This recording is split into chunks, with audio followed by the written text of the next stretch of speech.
Welcome to Chapter 9 of Advanced Linear Electronics. We're in Chapter 9 and we're going to be talking about signal processing rectifier circuits. Rectification usually involves diodes, and in this section we'll mix up the op-amps with the diodes. We'll start off with just the diodes. In this circuit here, the diode conducts in one direction, and that's the direction of the arrow. In this circuit, it takes 0.7 volts typically to turn on this diode, and then what we get is a linear curve, just like what's shown here at the characteristics of the curve. So it tracks the input to the output, just like this waveform here shows. And we're talking about a silicon diode here at 0.7. Germanium might take less voltage to turn it on. Now, if you build this circuit in Multisim and input a sinusoidal signal, only the positive half is allowed to go through the circuit. Again, this is a linear relationship between the input and output. As long as the input signal properly biased the diode, that's why we call this circuit a half-wave rectifier. So just this half wave is coming through. Here's a multisim of the same circuit using a positive DC voltage as the input, and it's a linear relationship that we get as an output. Now we put 10 volts in, we're getting we're getting a drop from the diode, 9.5 volts. If we reverse bias the input, so I changed this up to reverse bias the input, and what we're getting here is the output's choked. There's no output allowed, so we're at microvolts in Multisim, which means nothing's happening. This is the anode, and that's the cathode of this diode. When the anode of the diode is forward biased, it acts like a closed circuit. After reaching 0.7 volts, if we reverse bias the diode, it acts as an open circuit. Now let's switch places, the resistor and the diode in this circuit, and analyze now what happens. Again, let's picture the diode as a switch, an electronic switch. If the input is positive, the diode is not biased properly and remains like an open switch. For positive inputs, the output is equal to the input less the voltage drop of the resistor. If the input is negative, the diode is turned on, it's properly biased. After 0.7 volts, the switch closes, and this shorts out the output signal. And here we put 10 volts in, we get 10 volts out. Perfectly linear.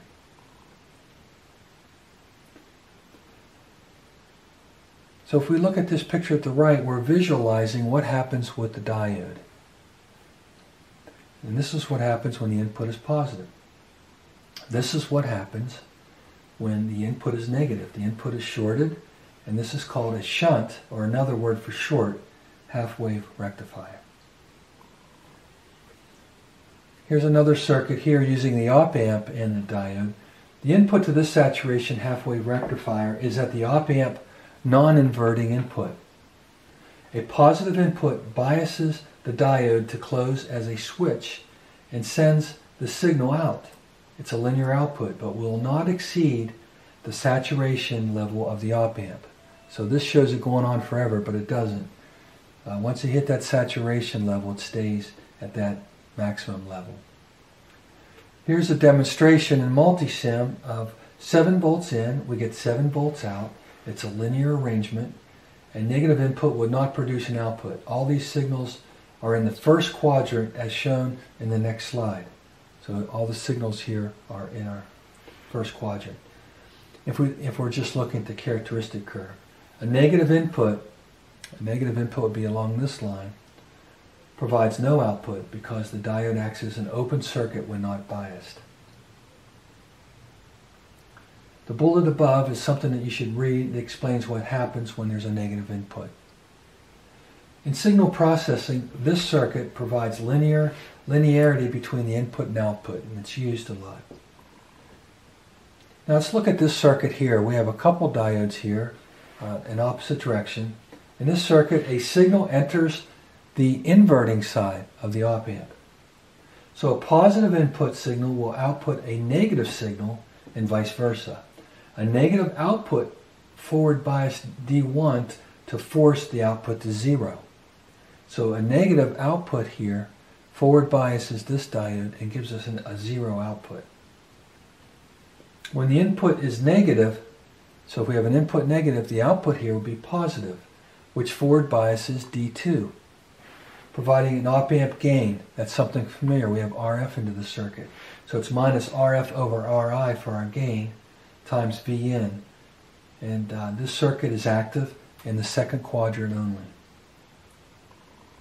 Here's a visualization of the circuit when we look at the diodes as switches.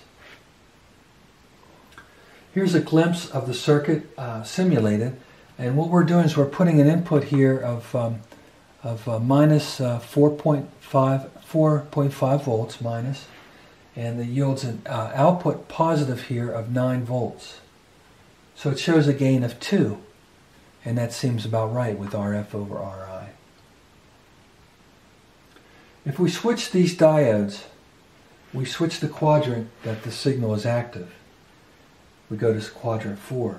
If the input is positive, the op-amp output is negative, providing a gain. If the input is negative, the op-amp output is positive, and the output of the circuit is 0. And it follows the line of this characteristic curve. This is a visual what happens with respect to the diodes in the circuit when we look at them as switches. Here's a simulation of this.